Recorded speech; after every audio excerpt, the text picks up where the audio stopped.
quisiera que regresemos y ahondemos sobre el tema del clericalismo, porque hay muchas, ¿cómo decir? Como características de las cuales no nos damos cuenta. Y en nuestras investigaciones hemos, como les dije ayer, intentado buscar la especificidad y las características de nuestras culturas que implican un refuerzamiento del clericalismo. Hoy día voy a volver a pasar rápidamente sobre ciertas características que vimos ayer, pero me quisiera centrar después sobre el tema de lo sobrenatural. Y, eh, en fin, creo que es algo muy importante. Voy a compartir entonces,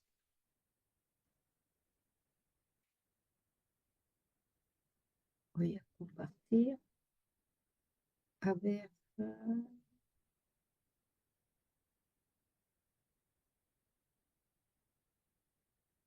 Ya estamos. Ayer le presenté, le podría dejar estos PPT, por supuesto, si les puede servir, esta definición que me parece la más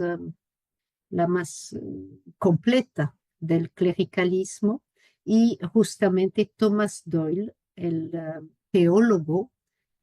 em, teólogo dominicano, quien fue consultado por la Comisión Real Australiana. Les aconsejo leer, si leen el inglés, la comisión, el trabajo de la Comisión Real Australiana. Es realmente un trabajo muy bien hecho y muy desarrollado. Ahí la Comisión Australiana considera que el clericalismo es uno de los factores o el pilar, el factor principal en el tema de los abusos. Cuando hablamos de factor principal, quiere decir que este problema de poder, de desbalance de poder, es lo que da pie, permite que puedan surgir múltiples formas de abuso. Ayer estábamos hablando de cómo uno se va a dar cuenta de esto. Bueno, hay que ver una persona eh, demasiado autoritaria, ahí hay algo que no está bien. No quiere decir que se caiga en abuso sexual, pero no es solamente un tema de abuso sexual. Los abusos de poder y los abusos de conciencia pueden hacer eh, daños enormes también. Pueden hacer que la persona se encuentre, eh, pierda confianza en sí. Entonces, no solamente tener este ojo sobre abusos sexuales. Creo que esto hay que tenerlo muy presente. Esto era lo que vimos ayer. Me parece también muy importante pensar en lo que dijo el Papa Francisco, ¿no? Es una manera anómala de entender la autoridad de la Iglesia, ¿ya? Esto y la idea de una escisión, ¿no? Eh, Se ha recordado muchas actitudes del Papa Francisco, pero era lo que él decía, estar en el pueblo de Dios, estar cercano, tener olor a ovejas, ¿no? Y su forma muy sencillo de actuar como uno más, que sorprendió mucho en Roma, estaban acostumbrados a cierta pompa, aunque haya cambiado, pero él realmente estaba ahí con todos. Entonces, cada cultura propicia, ¿no? Como estábamos trabajando. Vamos a ver, ventana de oportunidad, prestigio, reconocimiento social, ventana de oportunidad, sacerdotes como caciques. Cuidado, no estoy diciendo, y esto quiero dejarlo muy claro, que todos los sacerdotes sean así, muy lejos de esto, ¿no? Pero ayer estábamos hablando también de los laicos, de la parte de los laicos, vino en las reacciones, ¿no? Eh, no todos son así, pero hay estructuras, formas de actuar que debemos cuidar que no pueda eh, degenerar, ¿no? Entonces, no todos son así y pocos, pero en fin, para hacer daño, eh, a veces falta un abuso. Esta ventana de oportunidad estamos viendo ayer esta estadística. Es bueno que las repasemos y que nos empapemos de este tema de la popularidad. Hoy día les he traído algunas imágenes, ¿no? Imágenes que vienen del Perú. En el Perú, y supongo que ha sido así en la mayoría de las iglesias latinoamericanas, es la institución que la primera reaccionó con el tema del COVID, ¿no? Ahí le he puesto fe y alegría. Yo sé que está en muchos países de América Latina. Habían ayer hermanos de Venezuela y ahí lo pueden ver. Creo que están en Colombia, en Perú tienen 80.000 estudiantes y todos van, aunque sean evangélicos, quieren ir a una escuela de fe y alegría. Y se ha probado que los estudiantes que pasan por fe y alegría tienen muy buenos resultados, muy superiores a otros colegios públicos, colegios manejados por la iglesia. Ahí ellos empezaron con todo el kit, ¿no? Del COVID. Lanzaron esta iniciativa, Respira Perú, cuando había corrupción y se estaba tratando de ganar dinero, de especular sobre el oxígeno. El resto, Perú de la mano, en fin, Caritas. Les he puesto todas estas imágenes porque ustedes también lo tienen muy presente, ¿no? Y sacerdotes como cacique, o sea, en un barrio pobre, y ayer le hablaba de estos casos, de estas niñas, la parroquia, la casa el presbítero y las oficinas son los lugares mejor construidos, son los lugares, digamos, bien puestos, pintados, lo cual está muy bien, no estoy criticando esto, pero es el contraste, ¿no? El cual estoy mencionando. Esto es una imagen, pueden ver la diferencia entre la capilla y las casas alrededor.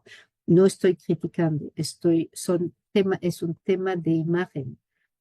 Y lo, hay también estos temas, ¿no? De que a los sacerdotes o a los religiosos, podríamos también hablar de eso, se les percibe como individuos cultos, diferentes, superiores.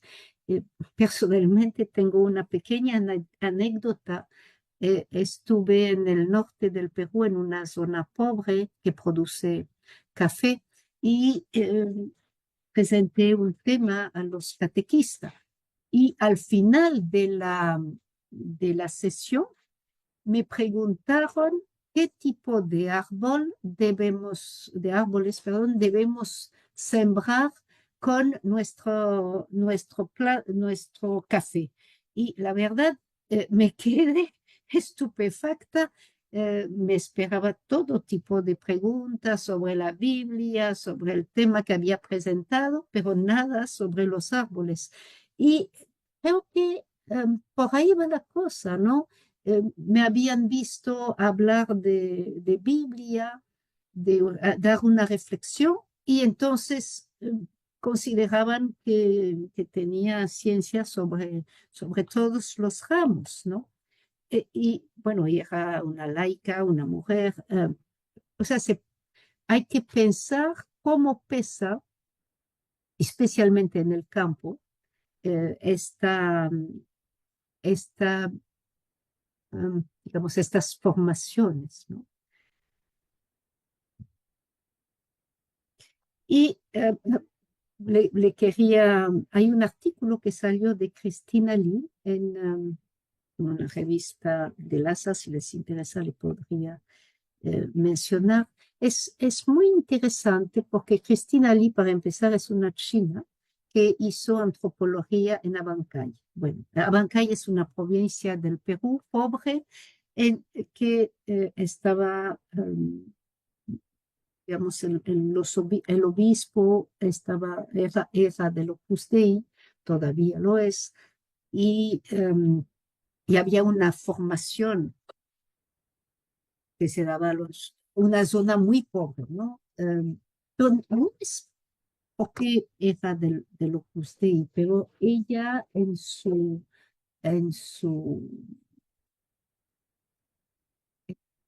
entrevistas se dio cuenta eh, s- eh, que em, muchos sacerdotes o muchos jóvenes entran para ser sacerdote porque representa una promoción social.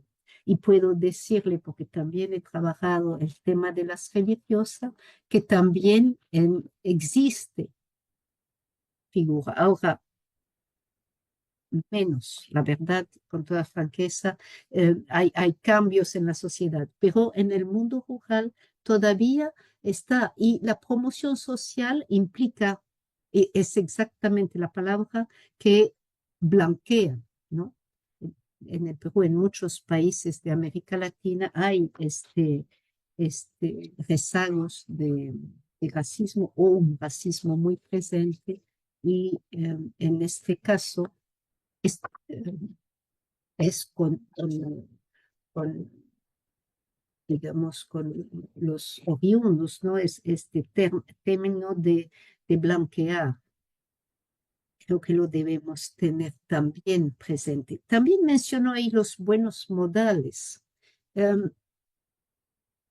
Ella lo menciona, pero personalmente lo he visto en comunidades religiosas. Una religiosa del campo que entró en una congregación me dijo, bueno, yo tuve que aprender a comer con cubiertos. En casa había cuchara bueno, y pan, en fin, o lo que sea, pero yo tuve que aprender a comer con cubiertos, en fin, todo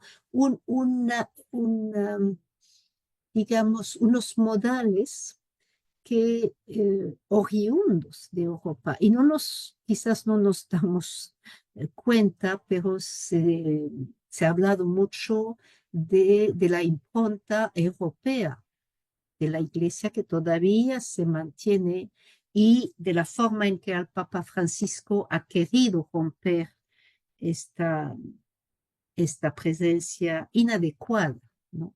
del, de la cultura europea en la Iglesia.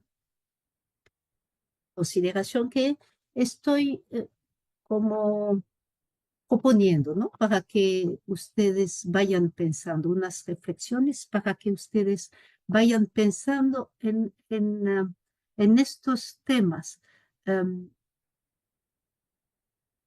Dicho sea de paso, en el siglo XIX en Europa también había muchos chicos del, digamos, del mundo rural que veían el sacerdocio como promoción social. Esta transformación en el seminario hay todo un tema, ¿no? Sobre la formación del seminario. Ayer salió un poquito. No, tiene un efecto secundario de apartar el sacerdote de su grey. Esto creo que es algo que debemos pensar y no sé si lo observado, cuánto lo han observado, pero dando seminarios en seminario, em, vi que muchos chicos, especialmente quizás en ciertos lados, entran con una fe, una piedad popular, ¿no? Con devociones populares. Y en el seminario, en el mejor de los casos, viven un momento de purificación, pero entre esta fe que tenían y aprender griego antiguo, hebreo, latín, etcétera, es entrar en otra dimensión y salir, tener otra manera de mirar la piedad popular. No estoy criticando, no estoy diciendo está bien, está mal, pero estoy apuntando a fenómenos que existen, ¿no? Y me acuerdo que algunos seminaristas me decían, yo era exterior, entonces conmigo podían hablar más fácilmente, me decían, yo perdí la fe durante un año en fin, o me alejé, o no me sentí bien, o no sabía dónde estaba, o cuando regreso a casa no me siento extraño. Creo que es un tema también, esta situación apartada, ¿no? El sacerdote. Imágenes,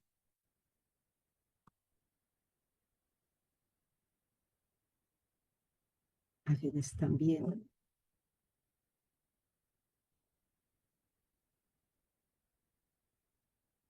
Y estábamos hablando eh, del tema del machismo, pero la masculinidad célibe y ascética entra en conflicto con las normas dominantes. Es Norma Fuller, una antropóloga peruana, que reflexionando sobre el machismo, eh, no estamos diciendo otra vez que estas normas están correctas, no están correctas, pero no es el ideal. Quizás es aún más fuerte en África, donde ser, ser célibe y ascético no cuadra con lo que se espera de, de un hombre. Entonces ahí hay una tensión. De ahí también que muchas veces los, um, los, la población acepte fácilmente que los sacerdotes tengan relación, o sea, en ciertos barrios dice, ah, bueno, se hace bromas sobre esta situación. Y bueno, hay dichos, un obispo de Caramarca en Perú en los años 90 decía, bueno, más allá de los 3000 metros ya no hay voto. Era obviamente, voto de castidad, era obviamente una forma eh, gracioso de decirlo, ¿no? Ayer le presenté otro efecto del machismo, la forma en que se acusa a las mujeres de tentar, de ser tentadoras con los sacerdotes, con los hombres. Ayer también mencioné el tema económico y volvió a salir en las preguntas y me parece que es un tema esencial y un tema que no se había hablado mucho y que desde el Vaticano el Papa Francisco ha tenido una actitud de no pacto con el tema financiero, ¿no? Pero, mire, a veces no es malversación, no es simplemente esto, pero el sacerdote en zonas muy pobres puede con poco tener una posición privilegiada. No estamos, después hay situaciones que el Papa Francisco eh, tomó en consideración, ¿no? Lo- el hecho de hacer pagar por los sacramentos. Hay gente muy pobre que simplemente no puede pagar por una misa, que una misa cueste en el Perú 50 soles, es decir, 10 12 es una fortuna, ¿no? Para una persona que gana 10 soles al día y que vive al día.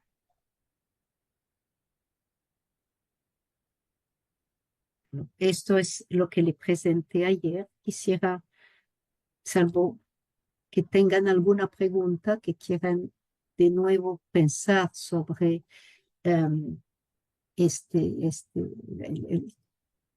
de las chicas, pero hoy día quería entrar algo más en este endiosamiento de los sacerdotes y de los religiosos, que va con la atribución de, eh, de poder manejar lo sobrenatural. Y ahí quisiera insistir, porque es la otra vertiente. Ayer y hasta ahora le he hablado mucho de condiciones materiales y de cultura, pero entrando en el tema sobrenatural es algo presente, es una característica de, nuestras, de nuestras tierras, o mucho más presente en nuestras tierras.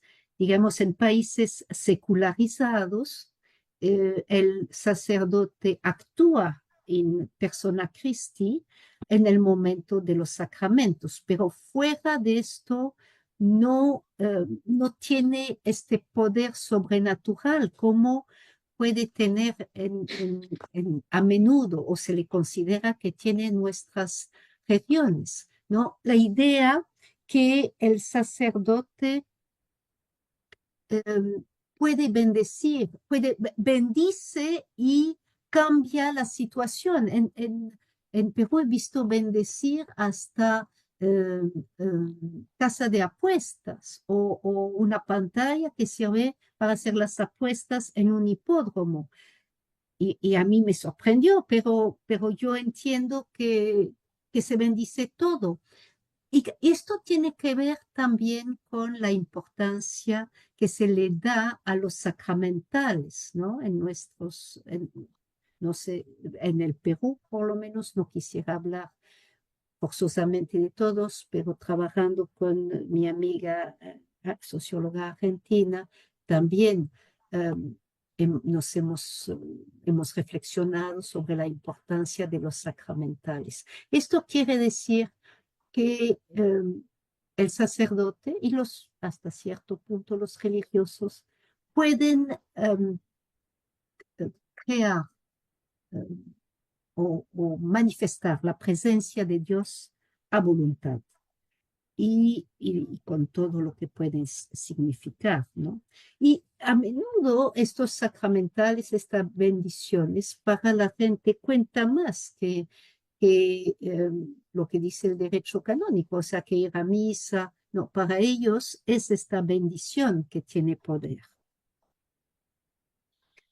Y esto obviamente implica, ¿no? Implica que, quizás quedemos con esta misma imagen, implica que hay una aura de sagralidad, de sobrenatural alrededor del sacerdote y de los religiosos. Una hoja que contribuye al poder, que contribuye a excluir el sacerdote, los religiosos de los demás y que contribuye, que favorece el desbalance de poder del cual estamos hablando. Bueno, el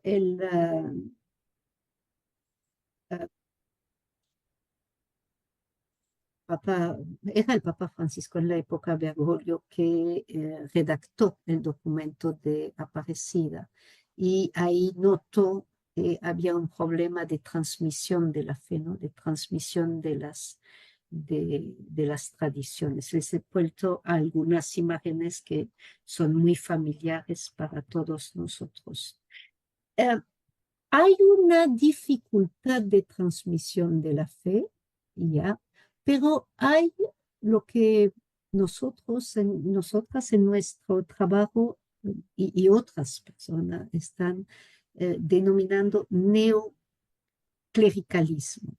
Es decir, el hecho que haya una pérdida pérdida de fuerza de ciertas tradiciones no necesariamente implica que el sacerdote pierda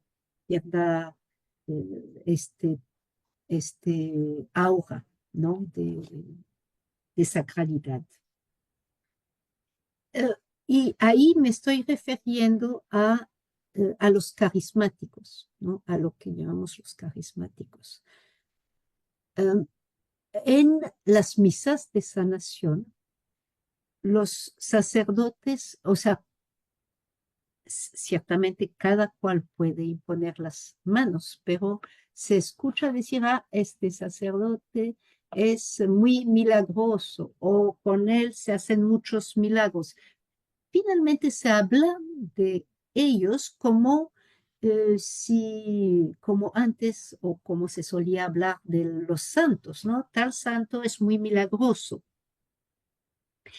Y bueno, esto implica que quizás se sigan estas tradiciones, pero no implica un final del clericalismo. Implica que ciertos sacerdotes, si les he puesto algunas imágenes, ¿no?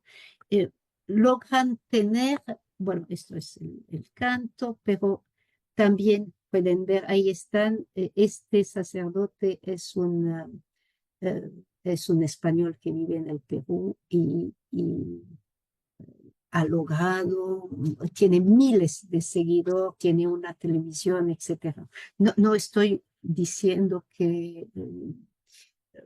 sí, que haya abuso, no estoy hablando de esto, estoy simplemente mencionando que el aura de sacralidad se mantiene y que pone a los sacerdotes aparte, lo cual no quiere decir que no es solamente con este sacerdote, el padre Manuel Rodríguez, pero este aura de sacralidad se expande a los demás sacerdotes, ¿no? En esta forma de neoclericalismo.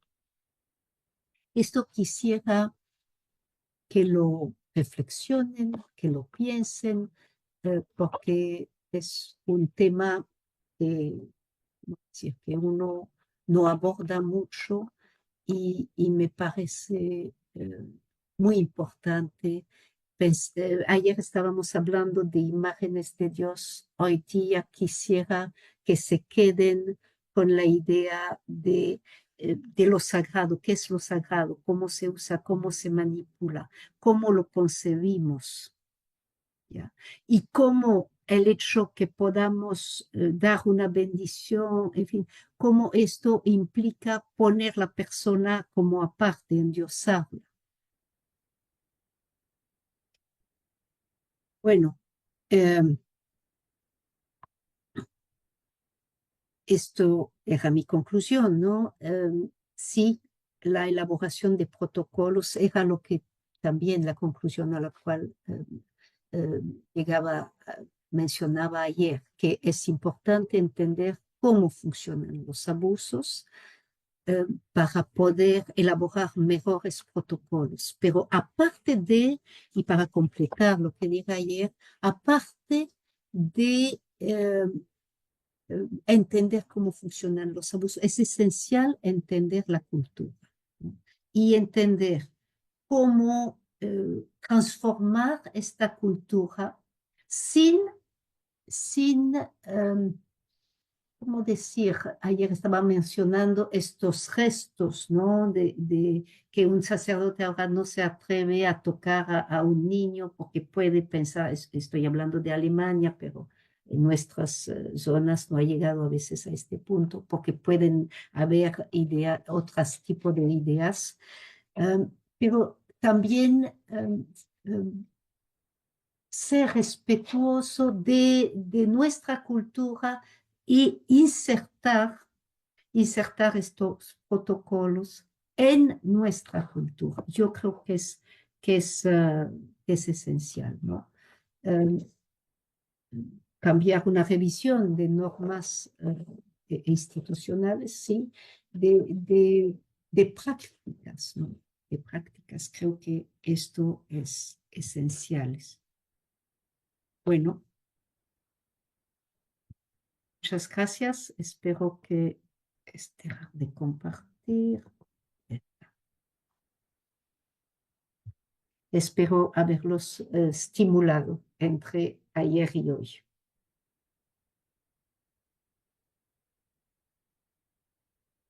No sé si desean hacer preguntas, cómo será.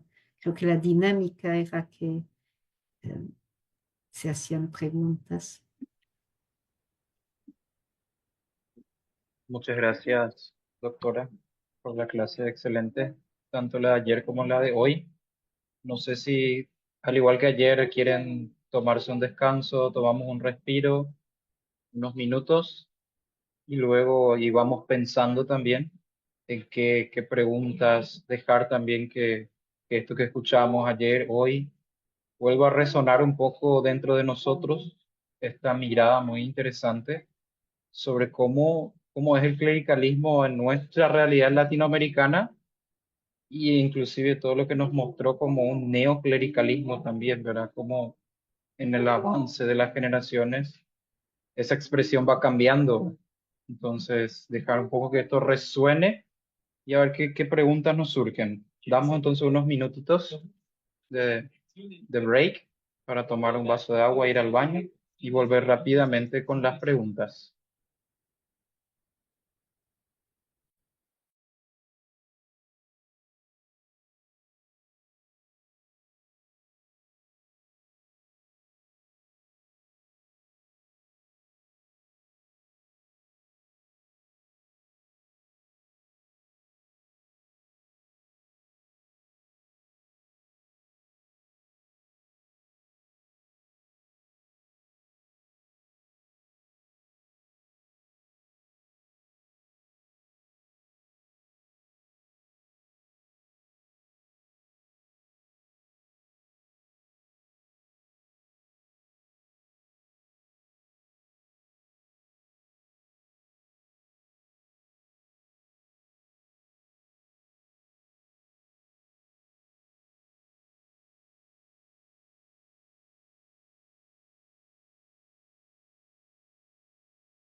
Vamos de vuelta entonces.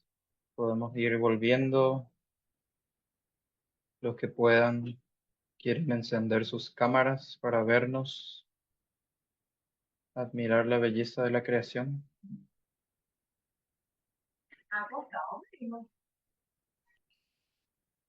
Entonces, podemos empezar con este espacio de preguntas. También los que quieran pueden, ya tenemos ya una compañera que escribió su pregunta en el chat, u otros también si quieren levantar la manito ahí.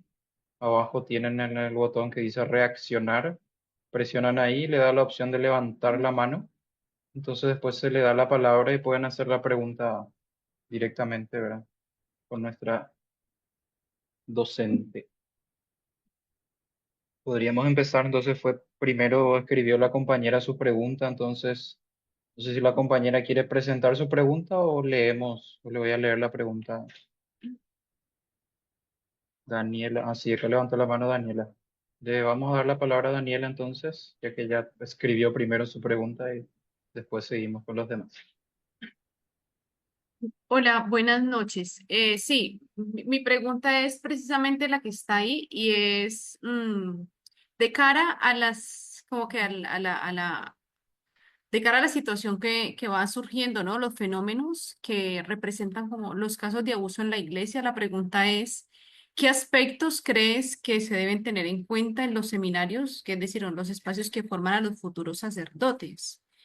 Como espacios de formación.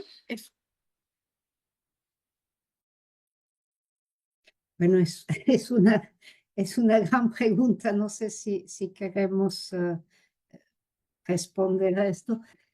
Eh, Quizás una de las, hay que repensar, hay toda una corriente de reflexión sobre los seminarios que toma una perspectiva diferente según la zona donde estamos, ¿no? En el norte, en el norte global, las vocaciones son mínimas. Y esto yo creo también que hay que tomarlo en cuenta porque cambia la perspectiva. Y en Perú las vocaciones, no sé en sus países cómo es la situación, pero las vocaciones sacerdotales tienden a disminuir también. Hay seminarios que se cierran, en fin, hay toda una reflexión de cómo reorganizarlos. Y mientras que en África tienen que decir, no lo podemos tomar, ¿no?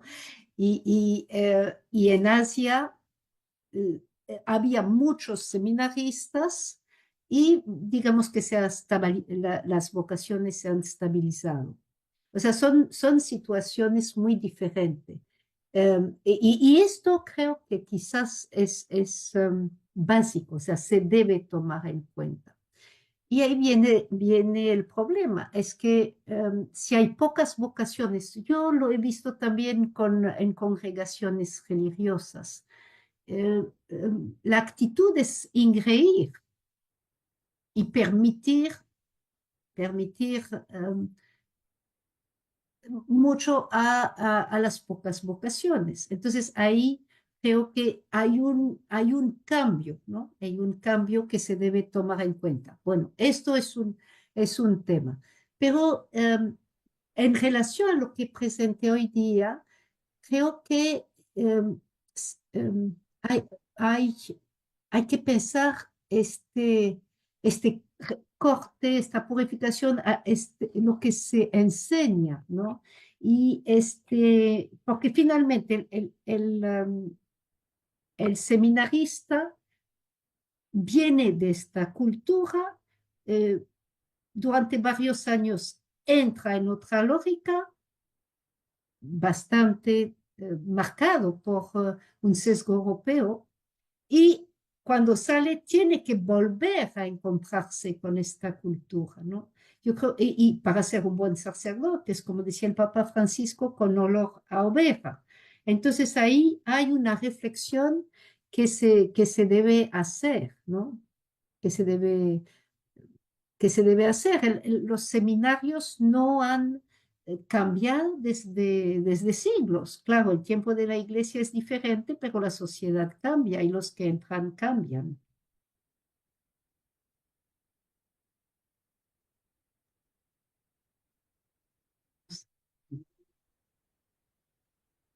Muchas gracias. Dejo, Sí, es una cuestión muy compleja. Gracias igual. Gracias también por la pregunta, Daniela. Entonces, seguimos, le damos la palabra a Miguel Ángel. Muy buenas noches a todos. Buenas noches. Primeramente, muchísimas gracias por la ponencia. Estuvo eh, muy esclarecedora, ¿no? Para términos que muchas veces nosotros no dominamos, no conocemos, o si es que lo conocemos, tenemos cierto temor o prejuicio tocarlos, ¿no? Con los sacerdotes o con las personas de la iglesia. Mi pregunta es la siguiente.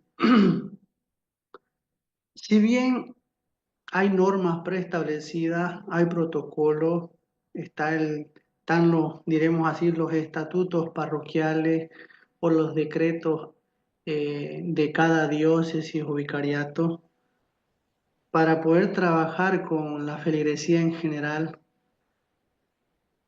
pero específicamente, por ejemplo, el derecho canónico, que es una información muy valiosa, pero al mismo tiempo muy cara, porque muy pocos tienen acceso al derecho canónico para poder tener luces y poder defender ciertos criterios que no marchan bien en una iglesia, ya sea capilla o sea parroquia. Entonces mi pregunta va en ese margen, ¿no? Si bien estamos viendo que hay muchos abusos, hay muchas irregularidades, pero nosotros como iglesia, ¿qué avance hemos tenido en facilitar estas normas, estos estatutos, este derecho canónico que lo vemos muy lejos, ¿no? Y muchas veces no podemos hacer uso de esa ley, de esas normas preestablecidas para poner un orden en la parroquia, debido a que no es nuevo, que hubo, hay y sin duda alguna seguirá habiendo algunos abusos e irregularidades, ¿no?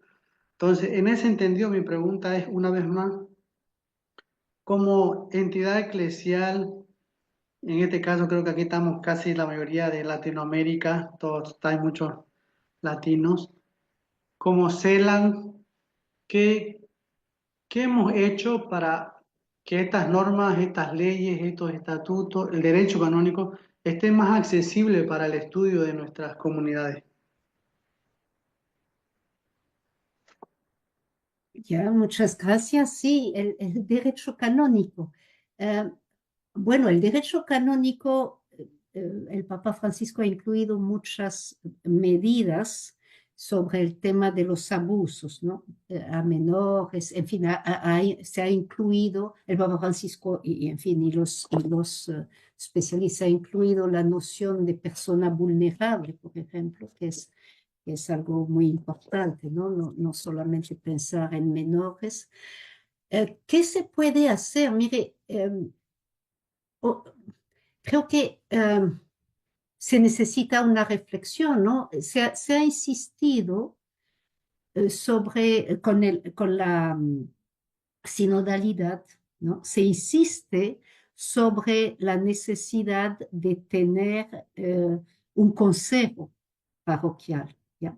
Pero si uno lee el derecho canónico, en temas financieros es obligatorio, pero el párroco tiene la última palabra, ¿ya? Pero para tener un consejo, depende del párroco. Entonces, la reflexión, la cultura de la sinodalidad que se promovió y que se sigue promoviendo. En fin, la idea es precisamente eh, que, que puedan haber estos consejos, ¿no? Han habido muchas parroquias, muchísimas parroquias cuando se hace estudios que no tienen estos consejos, ¿me entiende? Y entonces están ahí en el derecho canónico, pero no son obligatorios. O sea, es un cambio de cultura del cual estamos hablando. Y por cambio de cultura, creo que, mire, también es la actitud cotidiana con los sacerdotes, ¿no? Si hay una reverencia con ellos demasiado exagerada, obviamente eh, estamos fortaleciendo este imbalance de poder, ¿no? No estoy diciendo que se le debe tutear o decirle Pedro o lo que sea, pero es el trato, ¿no? O sea, como pueblo de Dios tenemos la obligación de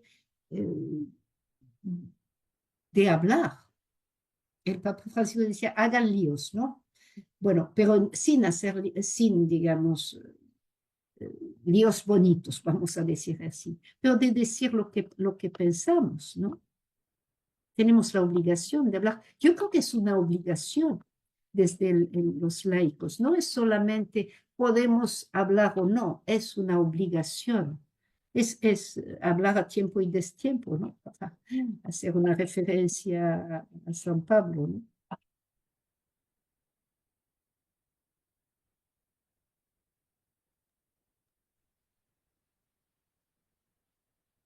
Muchas gracias por la pregunta también, por el aporte. Entonces, continuamos con la compañera Camila. Sí, buenas noches para todos. Bueno, una pregunta también, creo que el hermano también ya comentó algo sobre lo que yo quiero hacer. Mi consulta, si para candidatos a sacerdocio, tanto sacerdocios como laicos, nosotros no podríamos acceder a algún test que realizan, ¿verdad? Seguramente la parte psicológica y si sería conveniente, ¿verdad? Para hacer el servicio en nuestras parroquias, porque hay muchos que nosotros, por decir, queremos hacer el servicio, pero tal vez en el fondo no sabemos también cómo encarar. Y si con ese test o algún examen se hace, también vamos diferenciando si hay algún problema o no. No sé si se entiende mi Sí, pregunta. sí, sí, sí, la pregunta es la eficiencia de los test, la capacidad de medir por los test. Sí y no, o sea, eh, sí obviamente es necesario ver cómo está una persona, hay cosas que se pueden ver, no sé si hay un caso de esquizofrenia o cosas así muy fuerte, pero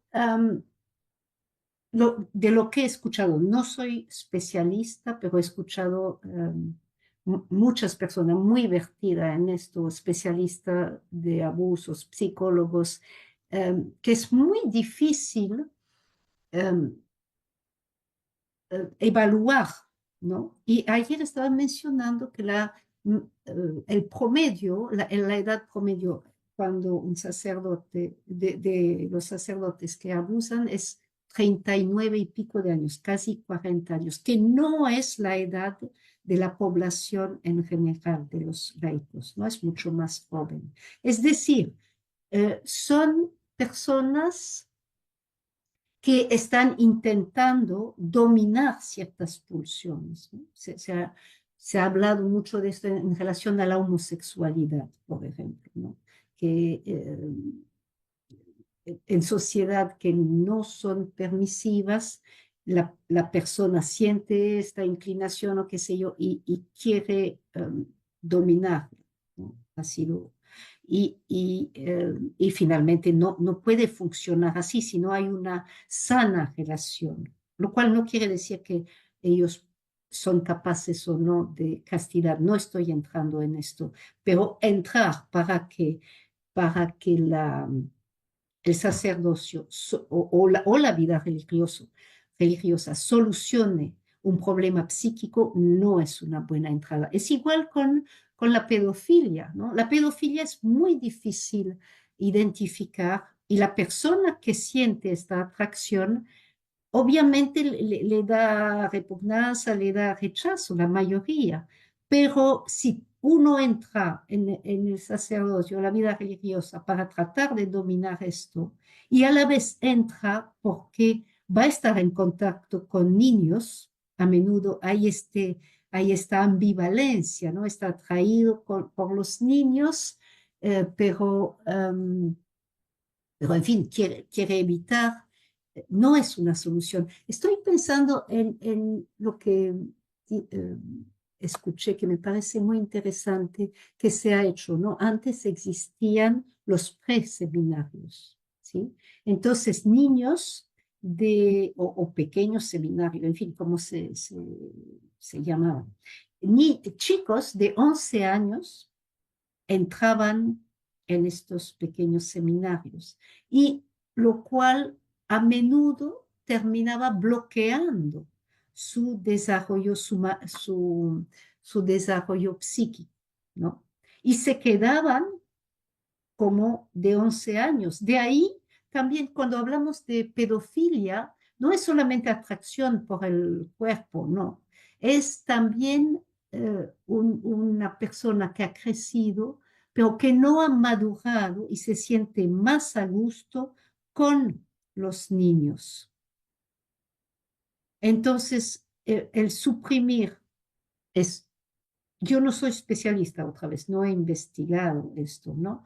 Pero me parece que al suprimir estos pequeños seminarios, o como se quiera llamar, dan la oportunidad que la persona madure, ¿no? Yo creo que es esencial llegar a la madurez y no entrar en vida religiosa o seminario para evitar, para huir de algún rasgo de la personalidad.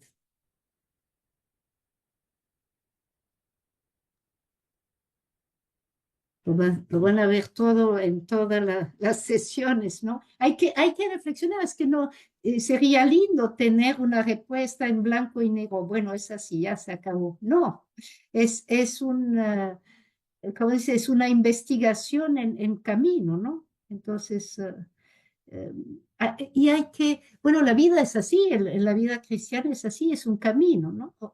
Todos así se conocían los cristianos, ¿no? Entonces hay que seguir caminando.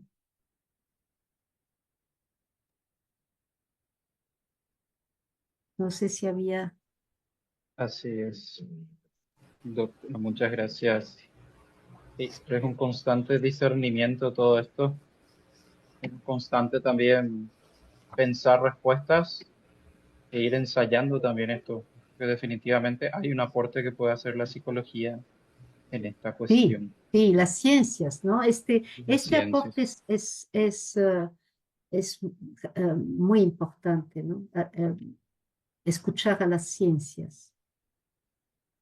Tenemos una pregunta también para dar lugar a las preguntas que van haciendo en el chat.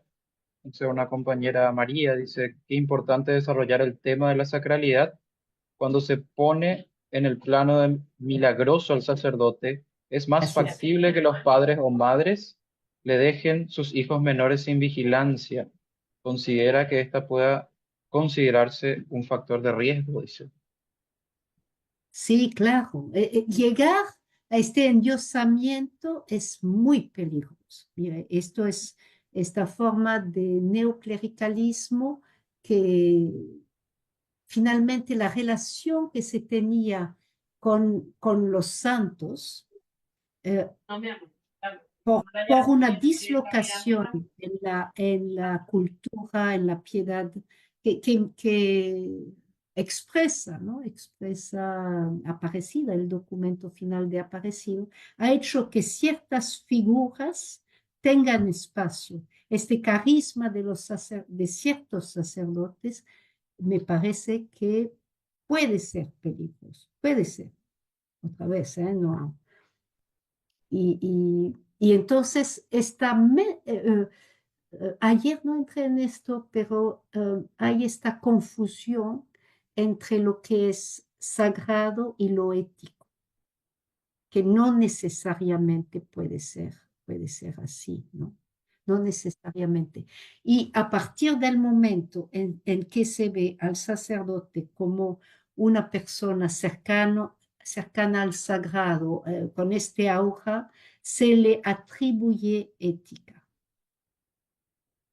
Y no necesariamente esta asociación de sagrado y santidad. Sacralidad y santidad puede ser muy peligrosa, ¿no? Lo sagrado es diferente de la santidad. No produce la misma sensación, ¿no? La misma, el mismo impacto.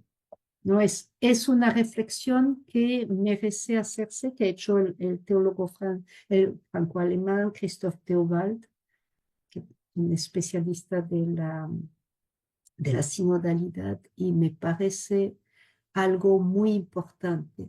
Y una manipulación de lo que es sagrado para parecer ético, ¿no? Que hacen a menudo en política. Bueno, en Perú lo he visto mucho, acercarse a un pastor, a un sacerdote, a unos religiosos, para parecer una persona ética. Esto es un ejemplo en que esta manipulación de lo sagrado es peligrosa. Y lo vemos, bueno, mire, ya basta abrir la televisión para ver este juego entre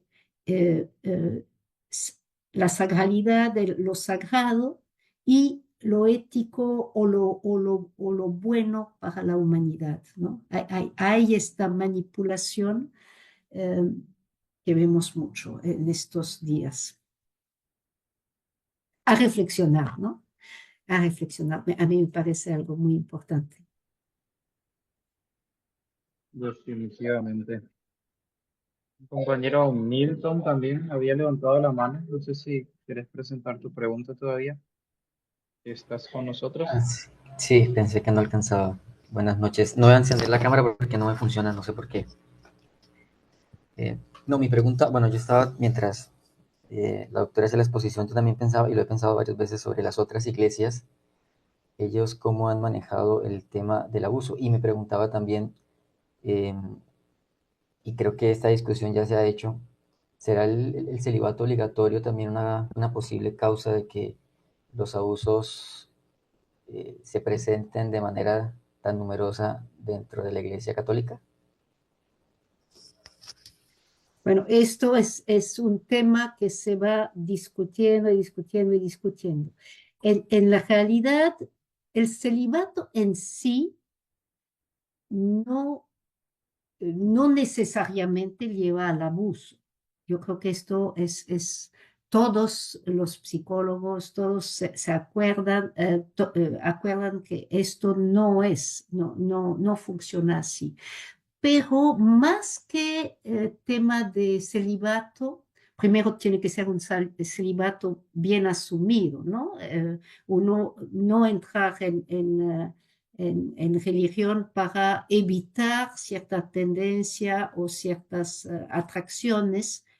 Obviamente, si uno entra así y no ha madurado, no lo asume, entonces uno va o al abuso o a la depresión o a lo que sea. O sea, si no logra madurar, más que el celibato, quizás el problema, y es una reflexión, una corriente de reflexión que se hace también desde las feministas, o sea, las teólogas, es pensar el sexo. Yo creo que el tema es ahí. Ha habido en el siglo IV con San Agustín una actitud frente a la sexualidad que nos ha marcado, ¿no? Para San Agustín, que tiene textos maravillosos, no estoy entrando en esto, pero también era la cultura de la época, pero el pecado original ha sido asimilado a la relación entre Adán y Eva, ¿no? Adán y Eva, ya. Entonces, ha marcado esta concepción de la sexualidad, ha marcado a la iglesia y ahí hay algo que necesita ser reflexionado. Ha habido cambios, ¿no? A principio, en el derecho canónico de 1917, el matrimonio estaba concebido solamente para la procreación, mientras que en el derecho canónico de 1983 se toma en cuenta que la sexualidad es parte de, digamos, de una sana relación de pareja, ¿no? O sea, hay cambios, hay una reflexión, hay una necesidad de reflexión. Y Juan Pablo II, con su teología del cuerpo, en fin, también hay reflexiones, ¿no? Y se necesita más. Tenemos que salir de, digamos, de ciertas concepciones que, que, que, que, que, que son como una perversión, ¿no? Tenemos que rectificar, lo cual es normal, ¿no? Son pensamientos que vienen de una cultura, de un cierto momento. Y creo que este problema con la sexualidad, esta necesidad de volver a pensar el tema de la sexualidad, que implica también pensar el lugar de las mujeres en la iglesia, choca con una sociedad muy liberal. Entonces, es como que la iglesia no está en fase con la sociedad, ¿no? Entonces, crea un problema más. Anteriormente, la iglesia estaba en fase con la sociedad. Entonces, ya, vamos bien. O sea, aporte recíproco se podía entender, pero hoy día hay este desfase que hay que tomar en cuenta. No quiere decir que debemos seguir las tendencias, las modas del tiempo, pero debemos hacer una reflexión. La reflexión es necesaria y debemos entrar en diálogo. Si el cristianismo no aporta a la sociedad, no ayuda, no es profético, bueno, ¿para qué estamos aquí, no?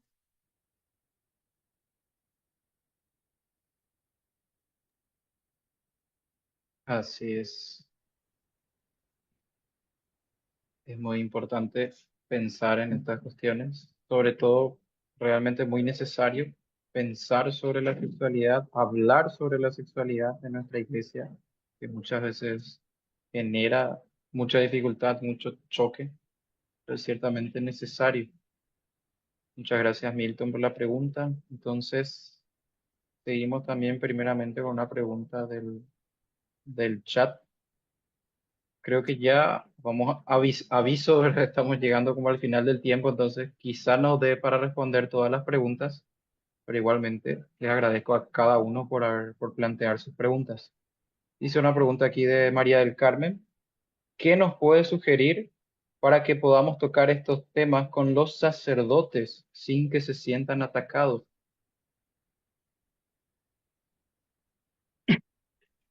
Eh, creo que en la relación cotidiana, ¿no? Una relación cercana. El Papa Francisco habla de ternura, de la cultura, la revolución de la ternura, pero entender una acogida, ¿no? Sobre la base de una relación que implica acogida y reconocimiento, se pueden hacer críticas, ¿no? Porque ya la persona se siente aceptada. Entonces, y esto es cristiano, ¿no? El amor es precisamente acoger a la persona y a partir de ahí ver cómo se puede transformar, ayudar a transformar, hacer todos juntos, ¿no? Mejores cristianos.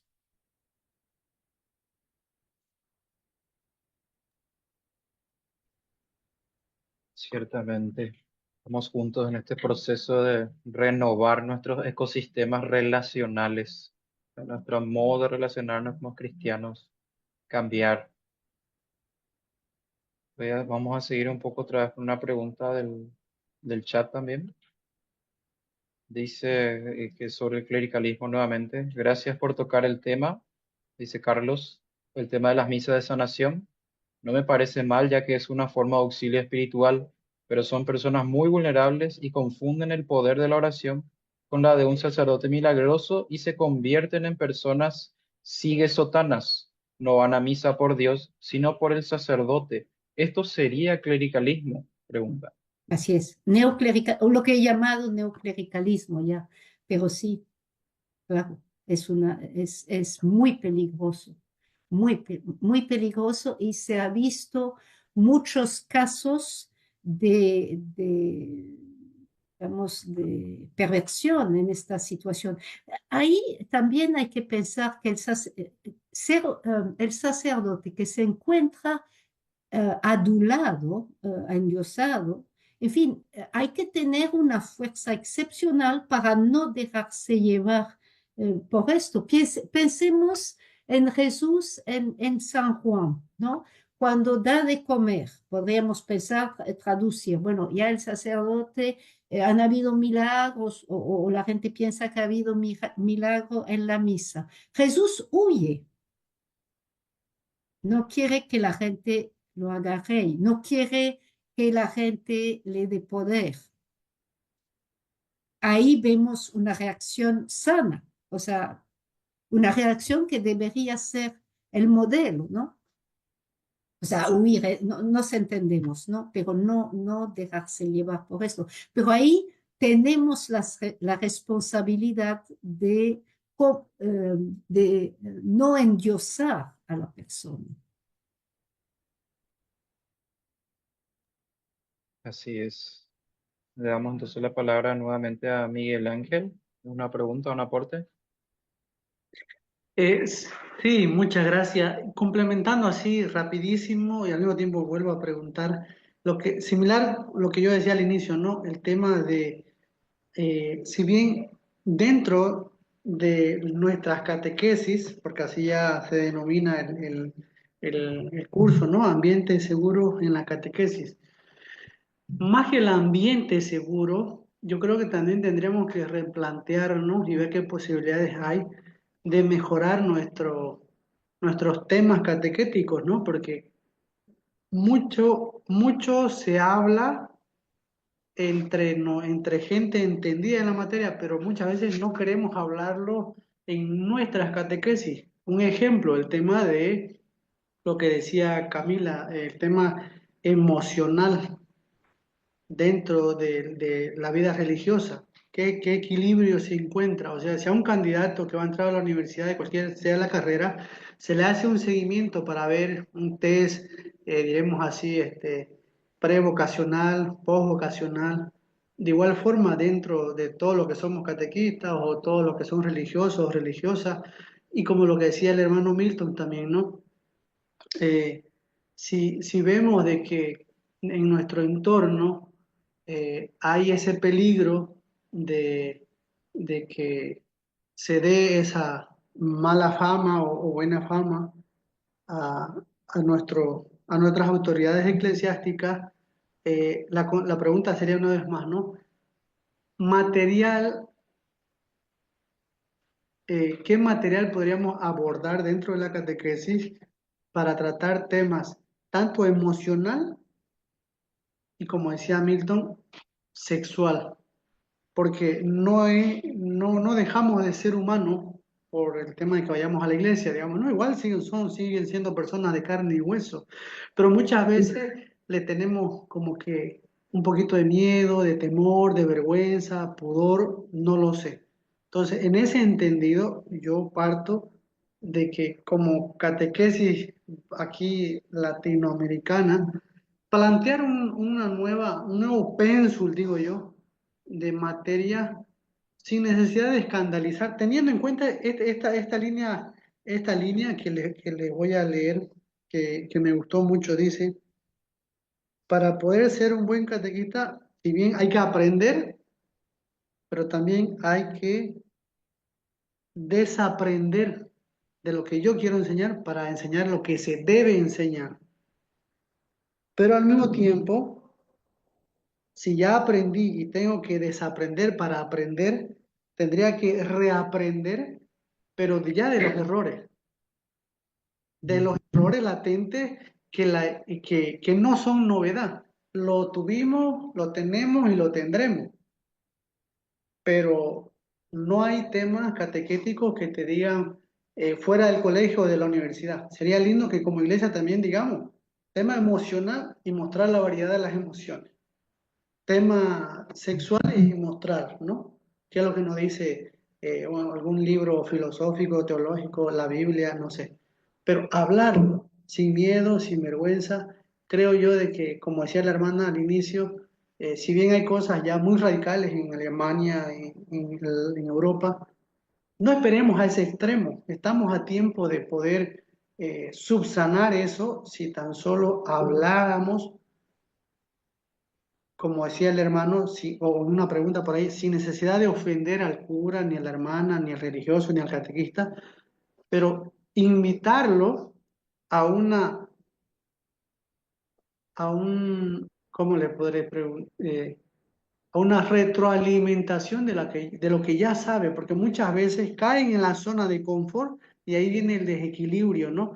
El pensar el desvío sexual, el del desvío emocional, ¿por qué no decirlo también? El desvío financiero, que es un problema latente. Está Entonces, junto, ¿eh? A menudo. estos tres problemas que fueron problemas, son problemas y lo van a hacer, pero en temas catequéticos como que nos da miedo abordarlo, nos da miedo tocarlo. ¿Cómo podríamos hacer como catequistas a nivel Latinoamérica? Decir, ah, existe un documento en el cual el catequista puede opinar de esto, por ejemplo. Pueden hablar, pueden evaluar. Mire, sí, sí, creo que los documentos, sí, estoy de acuerdo, son importantes, pero quizás la gran riqueza del cristianismo es precisamente que no hay reglas. Jesús dijo, aménse los unos y los otros como yo los he amado. Esto es la única norma que tengamos. Y está bien, tiene que haber normas, reglas, no estoy diciendo lo contrario, pero yo creo que debemos también pensar sobre esto. Jesús rompió los esquemas, ¿no?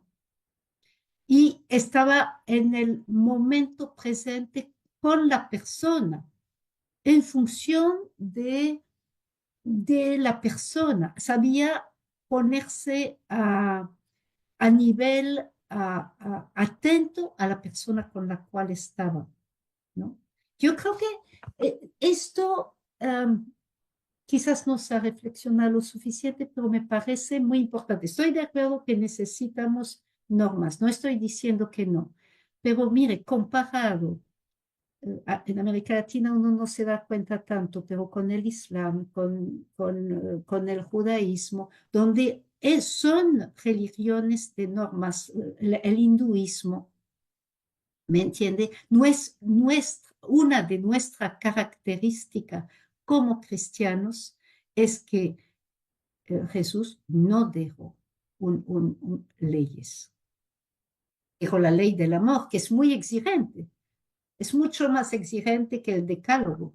No sé si me entiende. Pero yo creo que esto lo debemos pensar también, ¿no? Es tener esta apertura a la situación concreta, ¿no? El Papa Francisco hablaba de gestos. Bueno, esta noche hablamos mucho del Papa Francisco, de todo lo positivo que nos ha dado, pero como él veía a una persona y tenía el gesto adecuado.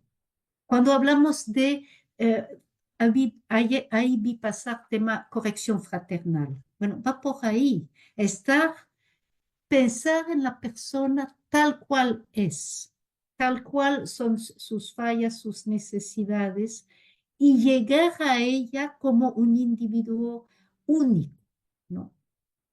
Yo creo que esto es una manera de actuar que debería ser la marca, una de las marcas del cristianismo. De nuevo, no estoy diciendo que debemos vivir sin leyes, ¿no? Pero me entiende lo que estoy puntualizando y que a veces olvidamos. Nos encerramos en un montón de leyes, de normas y olvidamos el estilo cristiano, es el estilo que debería ser el del cristiano, que sigue a Jesús. No sé si he respondido, pero intento también, digamos, dar otra entrada para estimular la reflexión suya.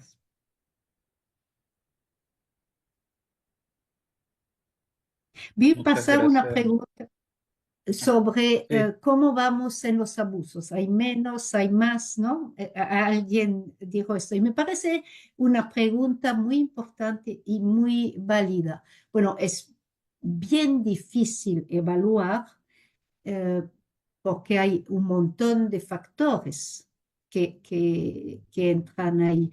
Decir, por ejemplo, decir que ha habido toda una reflexión para decir, después de los años 68 con la liberación sexual hay más abusos, ¿ya? Pero estamos descubriendo, y hay historiadores que lo han hecho, que han habido abusos en la historia y quizás no se veía o se escondía o no sé qué. Claro, no podemos saber cuántos abusos había en el siglo XIX, XVIII. Entonces, y las normas no eran las mismas también. O sea, no podemos pensar que solamente ahora hay abusos, ¿no? Ahora, progreso, mejoría. En Estados Unidos, los esfuerzos que se han hecho hacia más transparencia, ¿no? Rendición de cuentas. Esto es lo que estamos hablando. Rendición de cuenta es que el sacerdote no toma la decisión solo, la prevención es esto, ¿no? Estar ahí todos vigilando. Entonces, rendición de cuenta y también el lado financiero, lo has dicho muy bien, Miguel, porque el abuso va a menudo con abuso financiero, ¿no? Se necesita dinero para abusar sexualmente también, ya, bueno, en fin, y otras formas de abuso, ya. Entonces, todas estas normas de transparencia, esta cultura que se ha tratado de implementar en Estados Unidos y aparentemente los que hacen los cálculos dicen que se ha habido una mejoría. O sea que sí, ustedes, y creo que esto sería la mejor conclusión que se podría hacer estos 2 días, muy bien, han hecho en inscribirse en este diplomado y sí, estos diplomados, estas reflexiones sobre la prevención, las normas sí pueden cambiar, pero cambian si no se aplican de manera mecánica y han hecho muy bien entonces en provocar una reflexión general. Hay que cambiar también la cultura, ¿no? Pensar en transparencia, que no pensábamos antes, ¿no? Entonces, sí, sí se puede hacer algo, sí, y tenemos la obligación moral de hacerlo.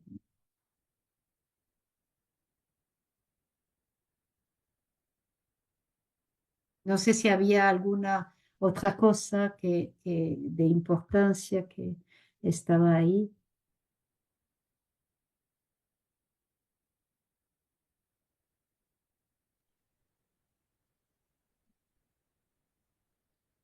Entonces, ya estamos llegando hacia el final.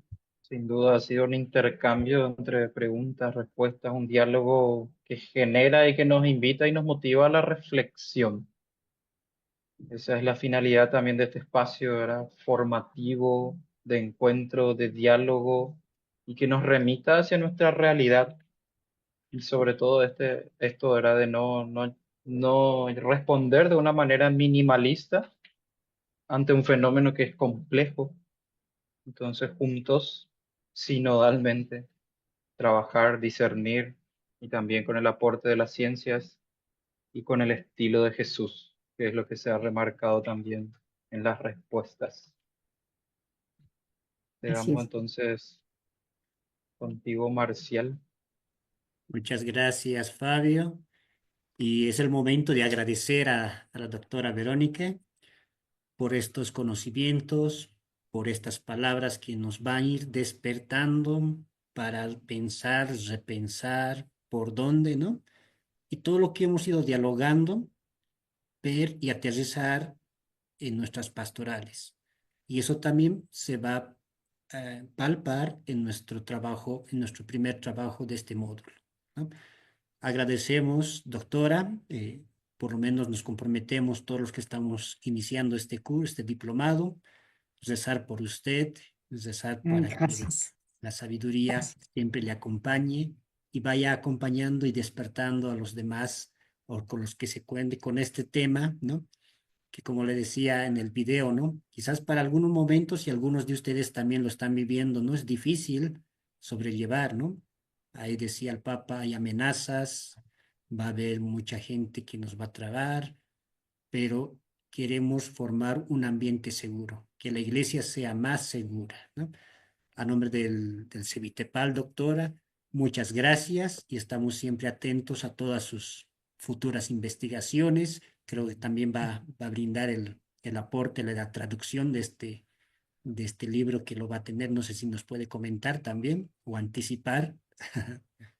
Sí, ayer lo presenté, estamos un libro pensado desde América Latina, ¿no? Que esto es lo que he tratado de presentar y es el gran aporte que hay que hacer es pensar y la prevención, también pensar desde nuestra cultura, desde nuestra sociedad, con nuestros retos. Los abusos no ocurren en un vacuum, ¿no? En un espacio vacío. No es lo mismo en Europa, en América del Norte que aquí. No, el endiosamiento del sacerdote es mucho mayor en estas sociedades, puede ser mucho mayor. Nuevamente muy agradecido, ¿no? Y estamos atentos de este libro que lo ven en pantallas, ¿no? También ya lo vamos a tener, creo, en castellano. Gracias, gracias, gracias. Entonces, por supuesto que es una investigación que espero que podamos adquirirlo cuando lo salga, ¿no? Para seguir profundizando y como vamos a ir reflexionando, este tema se está iniciando, pese a que hay muchas investigaciones, pero seguimos, ¿no? Viendo y más todavía en este ámbito donde estamos nosotros, que es la catequesis. Gracias, doctora, y estamos en contacto y acuérdese de este grupo que por lo menos está intentando pensar y repensar este ámbito de prevención.